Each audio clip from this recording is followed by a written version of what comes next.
오늘은 부활 제7주간 월요일입니다.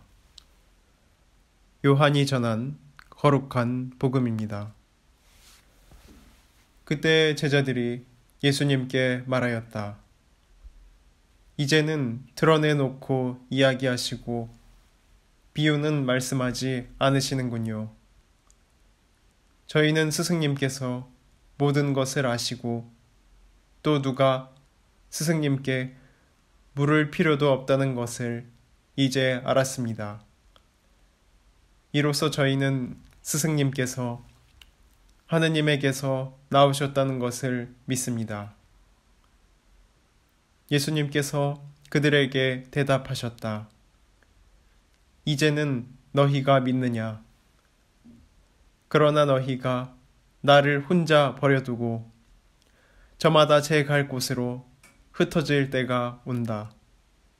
아니, 이미 왔다. 그러나 나는 혼자가 아니다. 아버지께서 나와 함께 계시다. 내가 너희에게 이 말을 한 이유는 너희가 내 안에서 평화를 얻게 하려는 것이다.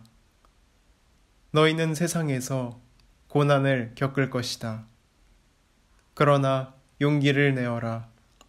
내가 세상을 이겼다. 주님의 말씀입니다. 그리스도님 찬미합니다. 찬미 예수님, 대학에 다니는 어떤 소녀가 서로 토론하는 시간에 일어나서 이런 이야기를 했습니다. 저는 하느님을 더 이상 믿을 수가 없습니다. 그러니까 옆에 있던 교수가 말하기를 아이고 자네 축하하네 이렇게 대답을 했습니다. 이 소녀가 황당해서 아니 교수님 무슨 말씀하시는 겁니까? 뭘 축하한다는 겁니까? 그게 무슨 뜻입니까?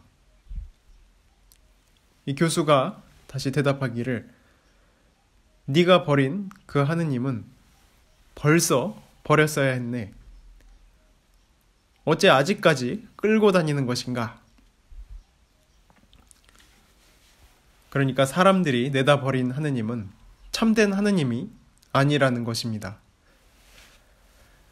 사람들이 믿지 않는다고 내다 버린 하느님은 여기 머릿속에 마음속에 있던 하느님입니다. 자기하고 아무런 관계가 없으니까 내다 버린 것입니다. 그러니까 이 교수가 또 하는 말이 빨리 잘 갔다 내다 버렸네. 그런 하느님 믿고 있다가 너는 구원은커녕 아무짝에도 쓸모없게 된다네. 참된 하느님의 모습은 머릿속이 아니라 혹은 마음속에 있는 것이 아니라 바로 예수님 안에 있습니다. 그래서 성 암브로시오는 이렇게 말합니다.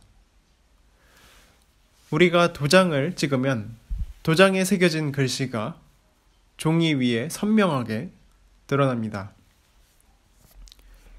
이것과 마찬가지로 하느님을 가지고 이 세상에 하느님 도장을 찍으면 거기에는 예수님의 모습이 나타난다고 이야기를 합니다. 다시 말하자면 보이지 않는 하느님을 이 세상에 보이게 만든 것은 예수님이라는 것입니다. 예수님은 마음속, 머릿속에 있는 것이 아니라 실제로 우리 삶 안에 함께 계십니다. 그래서 실제적으로 우리의 생명을 살려줍니다. 옛날에 뉴욕 양키즈의 유명한 야구 선수 루 게릭이라는 사람이 있었습니다. 근데 이 사람이 속한 이 소속 양키즈가 월드 시리즈에 나가게 되었습니다. 그러니까 미국에 이제 아메리칸 리그 그리고 내셔널 리그 이 두 리그가 있는데 여기에서 이제 가장 쟁쟁한 팀들, 선수들이 모여서 경기를 치르는 것입니다.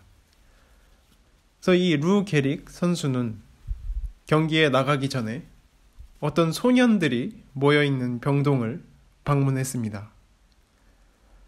근데 그 병원에는 다리가 잘려진 아이들만 있었습니다.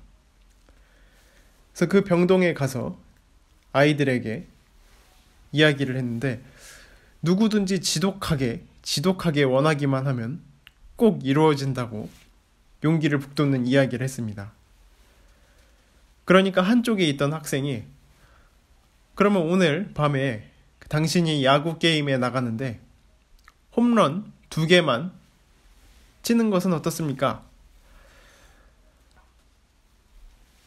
근데 이 루 게릭이 그 말을 듣고 생각하기를 월드 시리즈 한 게임에 홈런 2개를 치는 것은 하늘의 별 따기인데 뭐 그렇다고 방금 자기가 이제 한 말이 있어서 그러니까 간절히 원하기만 하면 된다고 한 말이 있는데 또 고민을 하다가 이야기를 했습니다. 그러면은 너하고 약속을 하나 하자. 너가 만약에 이렇게 걷는다면 내가 홈런 2개를 치마 이렇게 다짐을 했습니다. 그날 루 게릭은 경기에 나가서 이 소년을 생각하며 간절한 마음으로 홈런 2개를 쳤습니다. 근데 그러고 나서 경기에 우승하고 나서 어린애와 약속한 것을 잊어버렸습니다. 근데 어느 날 이제 선수들을 훈련시키고 있는데 갑자기 어떤 청년이 하나 나타났습니다. 건장한 청년이 하나 나타나서 저를 기억하시겠습니까? 하니까 잘 모르겠는데 하니까 그때 옛날에 병원에 와서 당신이 저하고 약속하지 않았습니까? 저는 제 약속을 지켰습니다. 제가 이렇게 걷고 있습니다. 당신도 당신 약속을 지켰습니다. 그날 TV에서 홈런 2개를 치는 것을 보았습니다. 이와 같이 믿음이 강하게 있기만 하면 이것이 살아있는 믿음이기만 하면 하느님은 머릿속에 있지 않고 가슴 속에만 있지 않고 우리 삶 속에서 함께 가십니다. 행동하는 하느님, 행동하는 믿음입니다. 우리 삶과 같이 갑니다. 그러므로 우리가 믿는 하느님은 책에 있는 하느님이 아니고 성서에 성경에 잠자고 있는 하느님도 아니고 바로 우리와 함께 실제로 이 세상에서 활동하시는 예수님, 주님이십니다. 겁내지 않고 믿기 때문에 주님이 우리 생명의 주인이심을 고백할 수 있습니다. 우리를 살게 하고 일으켜 주시기 때문에 또 모든 것을 뒤집어서 새롭게 만들어 주시기 때문입니다. 오늘 복음에서 예수님께서는 제자들에게 말씀하십니다. 너희는 세상에서 고난을 겪을 것이다. 그러나 용기를 내어라. 내가 세상을 이겼다. 힘겹게 혹은 어렵게 세상을 살아가는 우리에게 용기를 주시는 주님의 말씀입니다. 오늘 이 말씀이 우리 삶 속에 간절히 이루어지기를 소망하면서 그분께서 주시는 힘, 은총, 오늘 하루 동안 가득히 받으셨으면 좋겠습니다. 아멘.